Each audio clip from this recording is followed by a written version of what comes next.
Questions, whatever you want. So, yeah. So with Keith Yes. Bradbury. Keith Bradbury is my name, yes. Okay.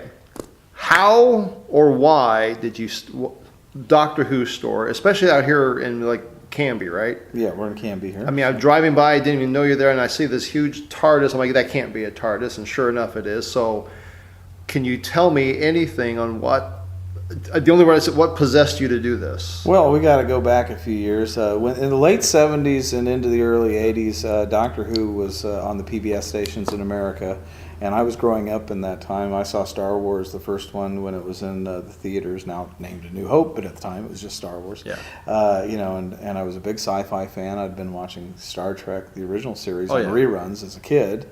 Then Star Wars came along and really, captured my imagination. All my toys were Star Wars action figures and spaceships and stuff like that. Then Battlestar Galactica came on the television. Yeah. And I loved the original Battlestar Galactica. It was all, it was kind of the fun of Star Wars, but it was on your TV every week. And you never got to, we didn't have VHS tapes of Star Wars in those days.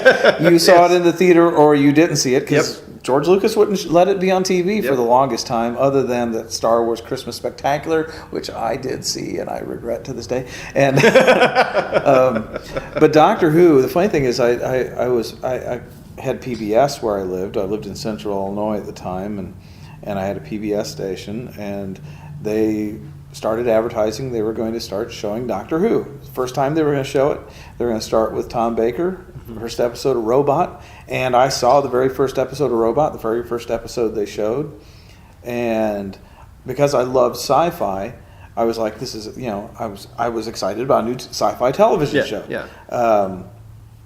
And started with Robot.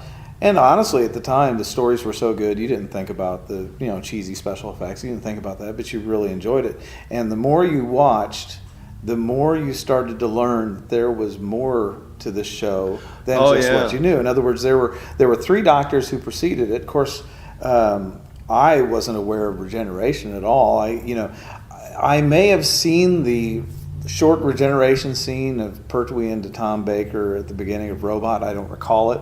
I just remember watching Tom Baker, and I was watching faithfully. And then when Sarah left, that was the biggest shock to me because I was so into Sarah Jane.